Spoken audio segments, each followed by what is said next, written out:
Major support for Out to Lunch is provided by the law firm of Jones Walker, established in 1937 with over 375 attorneys in offices throughout the U.S., providing a comprehensive range of services to a local, national, and international client base. JonesWalker.com. And by Short & Associates, legal recruiters in Louisiana and Texas.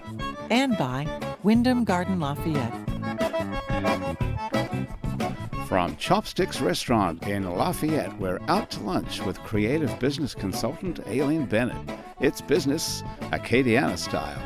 Hi, I'm Aileen Bennett. Welcome to Out to Lunch. If you'd lived in the United States in the early 1900s, you would have been part of a fierce debate about alcohol. For many years, there were people in Washington, D.C. and all across the country who believed that alcohol was a drug that was so bad for us that for our own good it should be totally banned. Eventually, the argument won out. In January 1920, alcohol was banned for sale or consumption in the United States. It was outlawed by a constitutional amendment. The 18th Amendment of the Constitution of the United States prohibited the existence of alcohol. The era that followed saw a tumultuous response to the ban. It included bootlegging, the rise of organized crime that controlled the underground alcohol industry, and the sale in stores of what was known as medicinal whisky. Eventually, 13 years later, the 21st Amendment to the Constitution of the United States repealed prohibition.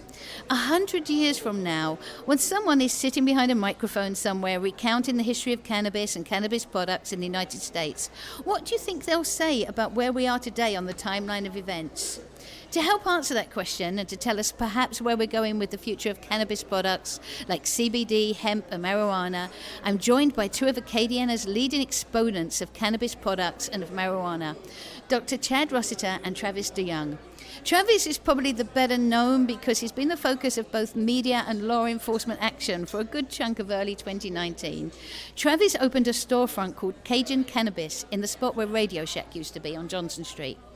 Travis opened Cajun Cannabis to sell products made from the non-psychoactive version of cannabis plant material. That is, cannabis products that won't get you high. These products were made legal by a 2018 federal law called the Farm Act. The Farm Act legalized growing cannabis and processing it into products like hemp and CBD oil. However, for some reason, which perhaps Travis can explain to us, local law enforcement didn't believe the federal applies to us, so they seized Travis cannabis products and arrested him. Today, Cajun Cannabis is back open and in business, and I can attest that Travis is at liberty because he's sitting across the table from me. Travis, welcome to Out to Lunch. Welcome. Thank you for having me. In a growing number of states and in the entire nation of Canada, marijuana is legal. That's the same marijuana that, according to federal law, is a Schedule I drug. It is defined federally as having no medicinal value and a high potential for abuse. The active ingredient in marijuana is called THC, and that's the chemical that gets you high. THC is also the acronym for a medical doctor's clinic with offices in Lafayette, Baton Rouge, Bossier City, and Lake Charles. THC stands for Total Health Clinic. The name and the link to the active ingredient in marijuana is intentional. Total Health Clinic describes itself as plant-centered medical clinic where doctors are licensed by the state of Louisiana to prescribe medical marijuana. The founder of Total Health Clinic is Dr. Chad Rossiter. Chad, welcome to Out to Lunch. Welcome. Thank you for having me. Travis and Chad, this is a show about business, so we're going to talk about the business side of both of your endeavors. But before we do that, I think it's important for us all to understand why you're involved in this groundbreaking work with what appears to be such missionary zeal. I want to start by asking you both the same question.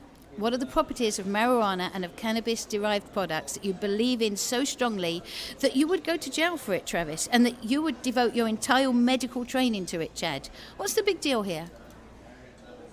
I definitely I believe in the healing properties of cannabis. With the proliferation of the pharmaceutical industry and people's suffering, I believe that traditional pharmaceutical medicine has perpetuated people's suffering and not been a good turnout for the general public. And I believe that this is, the healing properties of it. Once the law enforcement and community and the country grow more accepted of cannabis, I believe the controversy will disappear from it. But you don't sell cannabis, right? Yes. So what we sell is we sell hemp-derived products. Okay, hemp is a subpart of cannabis, so it's like dogs. We have over time, humans have bred dogs. We've got dachshunds, we got Great Danes. We bred these animals, for different purposes. It's the same thing what we did with marijuana and hemp. We commercialized cannabis, called it marijuana, right, to produce high yields of THC. We industrialized cannabis and made hemp, grew it outside to grow tall, long stalks that we could use it for industrial purposes. And so yes, hemp-derived products are still a cannabis product. Same way marijuana is a cannabis as well. So hemp and marijuana are both part of cannabis. Chad, why are you involved in this industry, and how different is what you do from what Travis does? Very different. I'm a double board certified physician, own my own practice as far as a nephrology practice is very successful. And then founder and owner of the Total Health Clinics. What we do is we're basically the gatekeepers for recommendations for patients to receive the marijuana.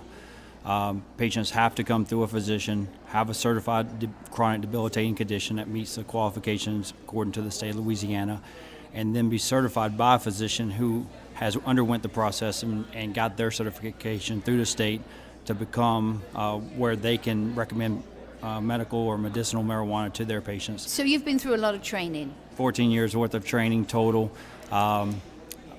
Like I said, I trained internal medicine here at LSU, and then went to Houston Methodist and trained nephrology, and then did interventional nephrology also. My patients with end-stage renal disease, they're on dialysis. They receive hemodialysis 3 times a week. They all have wasting syndrome of some sort. Their albumins are very low. They have no appetite. This is part of the end-stage renal disease process that happens to our patients. With the weight loss, of course, they have the muscle atrophy that occurs, and we try to stimulate their appetite with synthetic medications such as Megace. When medical marijuana came about and it was going to be available, I found interest that I could receive, some of my patients could receive this medication instead of Megace and maybe decrease their pill burden. Right now, some of my patients take a handful of pills 3 to 4 times a day. So this would decrease the pill burden, and it has been shown to stimulate the appetite in many ways. And that originally is what got my foot in the door. You got into it because it was the best thing for your patients? Yes. And then also I have an underlying passion driving more so. I have, with this opioid epidemic that's occurring now, that we see 115 deaths every single day. This is a gateway to get off of opioids. I've seen so many patients that have came to me with chronic intractable pain, a pain that's not controlled with Dilaudid, Demerol, Percocet, Lortabs, on these medications for 15, 20 years, go to a state that's legal in, obtain medical marijuana, and completely off of all these meds. Better pain relief and a better lifestyle up to their enjoying life once again. I'm fascinated because normally when we talk about things like this, we talk about them being a gateway drug to other drugs. Yeah, it's a gateway drug off of drugs. From drugs. Yes. Correct. That's fascinating. Travis, how did this all happen for you? How did you first get interested? Well, the reason I started Cajun Cannabis was to provide a platform for education, a marketplace of confidence and transparency, to take advantage of the extreme opportunity to introduce cannabis responsibly to the Acadiana area, and to give them a place where, like I said, they could come and confidently learn about the products, buy the products, know exactly what they're getting, and be also an icon for advocacy as well. So was it a bit cheeky of you to put cannabis in the name of your store? Oh, absolutely. I knew... It's cheeky, a very English word, isn't it? 7 years ago, real quick, I'll run through it. 7 years ago, when Washington and Colorado both legalized adult use cannabis, everybody was saying at the time, "Oh, I'd love to be in the cannabis industry. I'd love to open up a dispensary." And I even told one of my friends, I was like, "Man, I'd like to own a dispensary one day." This was 7 years ago. He said, "Man," he's like, "there's a lot more people doing a lot more about it than you." And it pretty much told me to sit up or shut up. And so I didn't say, I was right. There's more people doing more about it than me. There's people advocating for it. There's people going to the Capitol and, calling representatives. I wasn't doing any of that. Fast forward to about a year ago, my father passed away. I was doing financial advising, and I had to go to Shreveport to clean out my father's house. It took me about a month to clean out his house, and it got me thinking about my legacy, my father's legacy, and then, got me thinking of my own legacy. And, I was started thinking about what my friend had told me that time. There's a lot more people doing a lot more about it than me. So I decided at that time, I was like, it's time for someone to introduce cannabis to Louisiana and take a step forward and stop. People are getting CBD oils and all other kinds of, in my crap, from vape shops, gas stations, just different, uncertified products, no lab reports. No one knows what a COA is. No one knows what CBD even stands for, and it's just it's the Wild West. And people are, they don't know if it's hemp oil, if it's hemp seed oil, is it CBD oil, like what, is there heavy metals in there, are the pest, what has gone into this? So it is the Wild West. So can you two just clarify for the people listening, CBD, THC, we're talking about those these are things. cannabinoids, those are molecules produced by the plant when it flowers. Dr. Rossiter could probably go into so we more have detail. an endocannabinoid system. It was actually discovered in the early 90s. THC was discovered in the 60s by a scientist, a physician. So come to find out, we have this natural occurring biological system that's all through our body. We have a presynaptic and a postsynaptic end where we synthesize these fat-soluble molecules, let's call it, and we produce these receptors, CB1 receptor and CB2 receptor. So anandamide and 2-AG are naturally synthesized by the body. A anandamide receptor will bind to the CB1, CB2 receptors. THC is like a janitor who has 1 million keys and one lock to get in. One of those keys is going to fit even if it's not the right key, just by the odds. That's what has happened with marijuana. They figured out that marijuana is basically going and fitting in this slot that it shouldn't fit in normally, that our body naturally produces, and this led to the discovery of the endocannabinoid system. So this endocannabinoid system regulates mood, basically homeostasis, mood, energy, pain, and depolarization of neurons, increase dopamine secretion, as well as decreasing the GABA effect in some cases. So there's a lot of medical properties for it, and actually the U.S. government patented the neuroprotective properties of medical marijuana.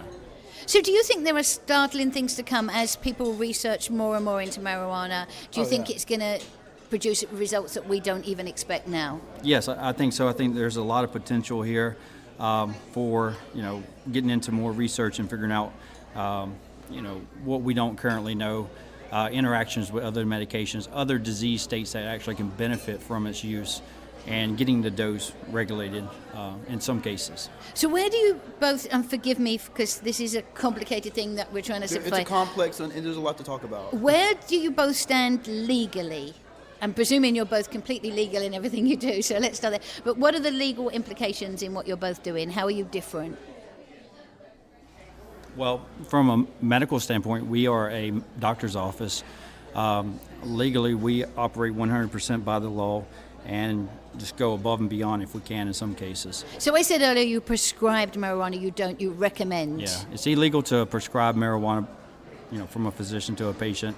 We can only recommend it, and that gives us the loophole not to be held because it is a Schedule 1 product. You're listening to Out to Lunch. I'm Aileen Bennett. I'm talking with Dr. Chad Rossiter from Total Health Clinic and Travis DeYoung from Cajun Cannabis. We'll be back after this very brief break. You're listening to Out to Lunch. I'm Aileen Bennett. I'm talking with Dr. Chad Rossiter from Total Health Clinic and Travis DeYoung from Cajun Cannabis. Travis. Can I ask a question? Yes, of course. Because I've intentionally avoided it, I don't really know that much about the medical marijuana side of it. I know, kind of what they can and can't sell or prescribe or recommend. But do y'all actually recommend like dosages, or is it just a yes recommendation on cannabis or no, and then they can choose their own dosages or their own ingestible method, or how does that? And what are the types of ingestion methods that y'all? Good questions, and this is a common question by our patients that we, especially with experienced users.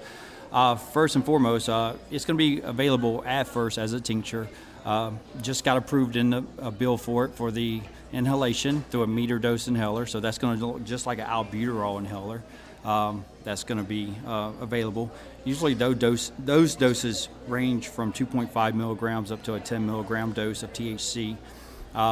Now, as far as recommending dosage, yes, a physician has to do it. We're different than other states. Other states, the physician just certifies the patient has a medical condition. The pharmacist or the bud tender, when they go in there and get their medication, will recommend what they take, the dosage, how often, frequency, route, and all that. In Louisiana, it's kind of backwards. We don't have medical cards here in Louisiana, and we do not have a pharmacist that will recommend the dosage. The doctor has to recommend the dosage, the route, delivery method, the frequency, and how much he's going to actually dispense to you. Now, we're going to have naive patients versus patients that have been on it for a while. Yeah, the dose range is going to definitely be a wide window there, I would say. I'm going to start low and go slow and titrate them to a dose that, is therapeutic for them, controlling their symptoms. We're not out to get our patients high. We're here to control their chronic, intractable pain. A lot of these patients still want to work every day. They still want to I think the press we get is people are just going to come to you, make up an injury just to be able to get cannabis. Yeah, well, that's great, but you can see through that, right? Well, no, we require a few other things. Like I said, we go above and beyond. So they have to have seen another doctor, physician, nurse practitioner prior to coming to see us with documentation from another healthcare provider to show them that they have that debilitating disease process. Furthermore, medical marijuana is not a first-line therapy. If it's something that just happened to you, you have got to have already tried conventional therapy, failed conventional therapy, no matter how dangerous, some may consider that to be, then use this. That's what I don't totally agree with. Some patients don't want to go down that path to put a medication in their body that could actually harm them and cause further damage or negative side effects that is worse than their current condition they're treating. But that's the case that's required by the State Board of Louisiana, is that they try other methods first, conventional therapy. But that could change over time. Yes. It could, if they loosen the regulations. So, Travis, when you open a business, you tend to look at kind of your target audience and who is going to come to your store. Who are those people? I would say about 80% of my clients are going to be 45 and older, looking for relief, looking for 30 seconds of a better quality of life. They're not looking to get high.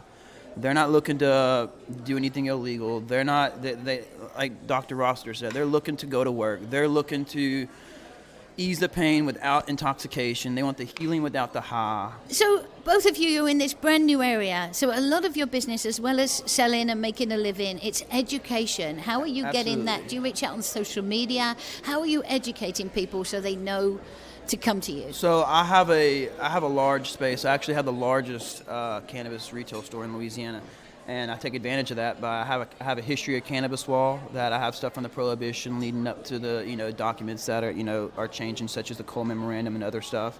But I also have a wall of education that it's a work in progress, but it's that I can help people distinguish cannabis, in hemp and marijuana, distinguish them. What are the I also have products that show, what we can make hemp out of, such as apparel, whether it's, like I said, apparel. We have clothing, we have paper, but I also have products that appeal to the younger crowd, such as the sodas and like I said, the hemp apparel. People, they like the sustainability as we're moving into that green era. And cannabis is such a self-sustaining product. It takes decades to grow trees to tear down for paper, but you can do a crop of cannabis from 90 to 120 days, and that's very sustainable. Dr. Rossiter. Yes, from our standpoint, education is 90% of their visit to the doctor's office. Educating them about getting the negative stigma away from it, educating them that they're not going to get a joint when they walk out of my office to go smoke it. And do you find people your last resort or earlier in the process now? I see them all throughout, but mostly I would say 70% of our patients are due to intractable pain, and these guys have pretty much exhausted everything with the new push on the opioids by the federal government. Doctors are shying away from prescribing opioids now and decreasing their meds left and right on these patients that have been on it for 10 years, 15 years. They have nothing else to do. They don't know what to do to control their pain. So they're being pretty much forced in to try this as an alternative. And most of them, are they told about it from a friend? It's not something you can blast all over social media and say, come here if you're in pain. Or how do you reach people to get them to come to your office? Well, they reach us. We have a website, and I'll always ask the patient whenever I'm in the room, usually at the end, how did you find us, or at the beginning of the visit, and usually through searching the internet for medicinal. They've heard it from a family member, a friend, their neighbor. Let them try some.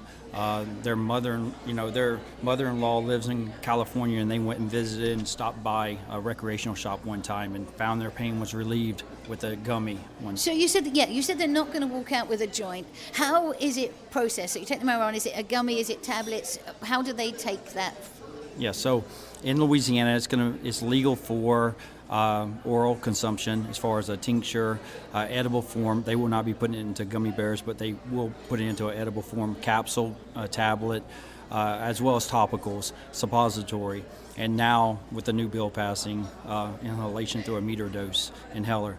The medication, if it ever is released, it's going to be released as a tincture, and that's a sublingual drop underneath the tongue. We start with that and work it up, titrate it from there. Education, myself as well as other physicians, including Dr. Degater, have made a survival guide. This is our rough draft. We're still working on it currently, but for personal journal to medical marijuana. The medicinal, the medical end of it, mechanisms of action, side effects, what we can treat with this, and where's the proof at in that. As far as there's studies saying that it's going to treat this element that you have. So education is not just the people that may come in and buy your, services. It's to everyone around you at this moment. Everyone. I feel his pain. I've been hugely discriminated against just because of the fact I want to help patients, at the end of the day. And these patients are very grateful that somebody has stepped up to open, these clinics to provide them this resource, an alternative to what they're currently receiving, or like you said, if let's say they have cancer in stage, this can be their last hope or can help them get through these hard times. And I think I've been targeted because of my bold. No one else is doing it as bold as I am. You did put the name cannabis in your business that doesn't sell cannabis. I'm not going to obscure it. I did my own personal study where I researched hundreds of different people in the Lafayette area about what do they think about the name cannabis, and they overwhelmingly, over 90% wanted cannabis in the name. They don't want it something obscure. If they're going into something, they want to know what it is. And I didn't want to obscure. I didn't want to name it something. I don't want to duck it off in some corner of some shopping center. I'm not trying to contribute to the stigma. I'm trying to say, hey, here we are. We're ready for it. Like, this is what the people want. Half Cajun, half cannabis. Our logo, half Cajun, half cannabis. We're not, like I said, we're not trying to hide from. We understand the power of this plant, and we're not, like I said, again, we're not trying to contribute to the stigma. So let me ask you a question, and you can refuse to answer this. Did getting arrested actually help your business? The publicity around it. I'll say this. In the past month, there's no one in the parish of Lafayette that hasn't mentioned the word cannabis or heard it several times. So we are actively destigmatizing it almost overnight. I think it has helped his business. I didn't know what his name was prior to that, right? Or even that Cajun cannabis besides one picture. So now, as far as helping business, they confiscated over $50,000 worth of product, and I'm a 100% owner, and so I had to. As far as helping, I started off with very skeleton product line when I opened back up, but people know who I am. It scared a lot of people to even come back into place. I've talked to a couple of customers once I was arrested. They went and they threw their CBD oil down the drain. And it's just funny that we're in 2019 and you have customers out there fearing law enforcement because of CBD oil. But walking into your shop is no more illegal than walking into it when it used to be a Radio Shack. Correct. And there's actually businesses around the area still selling more aggressive products than I am. There's licensed ATC retail permits selling THC products, but I was targeted because of my bold advertising, my base that I've created, my location. But you were willing to be targeted to be the first one out I there. absolutely knew the risks involved. If somebody arrives at your office, what is the process they go through? Basically, it's a doctor's appointment where you get evaluated by a physician, a certified physician, to recommend medical marijuana. After reviewing medical records, doing a physical exam, review of symptoms with you, then you are basically followed up every 3 to 6 months if you are approved for the medical marijuana. So it's just like any other doctors? A little bit different, but pretty much. When the patient gets finished at the end of the appointment, if they're approved, we will fax their recommendation directly to the pharmacy, and there's 9 across the state. We do not have any medical marijuana, CBD, or anything in our clinics. About the only thing we can say for certain about the future of CBD, hemp, and marijuana here in Louisiana is that things are going to change. Whether we join the states who totally legalize all CBD products and marijuana, or we end up somewhere on the list of outcomes, Travis and Chad, I'm sure you and your groundbreaking businesses will be part of the state's decision-making process and of our THC and CBD future. Thank you both for taking the time to join me today on Out to Lunch. Thank you. It was my pleasure. My guests on Out to Lunch today have been Travis DeYoung, founder of Cajun Cannabis, and Dr. Chad Rossiter, founder of Total Health Clinic. You can find out more about THC and Cajun Cannabis by following the links on our websites, krvs.org and itsacadiana.com. The producer of our show is Grant Morris. Our technical producer is Eric Morrell. Our researchers are Anne Christian and Ali Coates. If you want to know what we all look like, you can find photos from this show on our website, itsacadiana.com, and on our It's Acadiana Facebook page. You can get this show and past shows as a podcast wherever you get podcasts, including Spotify. And you can find all of our podcasts on itsacadiana.com. You can also keep up with us on Twitter, Facebook, and Instagram. You'll find those links on our website, itsacadiana.com. Out to Lunch is a production of INO Broadcasting for itsacadiana.com and KRVS 88.7 FM. I'm Maylene Bennett. Thanks for joining me today. I look forward to meeting you again next week around the lunch table for more business Acadiana style on Out to Lunch. Out to Lunch is recorded live at Chopsticks Restaurant in Lafayette, where East meets Southwest. Authentic Chinese cuisine prepared with fresh local ingredients. The Out to Lunch Acadiana theme music, Encore Monsieur Nice Guy, is written by Mitchell Foreman and performed by Mitchell Foreman and Andre Michaud. Out to Lunch Acadiana business consultants are Pete Prados from Innovate Acadiana and Destin Ortego from The Opportunity Machine. Major support for Out to Lunch is provided by the law firm of Jones Walker, established in 1937 with over 375 attorneys in offices throughout the U.S., providing a comprehensive range of services to a local, national, and international client base. JonesWalker.com. And by Short & Associates, legal recruiters in Louisiana and Texas. Support for Out to Lunch Acadiana comes from the Wyndham Garden Lafayette, located off Pinhook near Khalees Saloom. Wyndham Garden Lafayette is a pet and family-friendly hotel with reception space for large and intimate events, free parking, free Wi-Fi, and a free shuttle within 3 miles that includes the airport and downtown restaurants.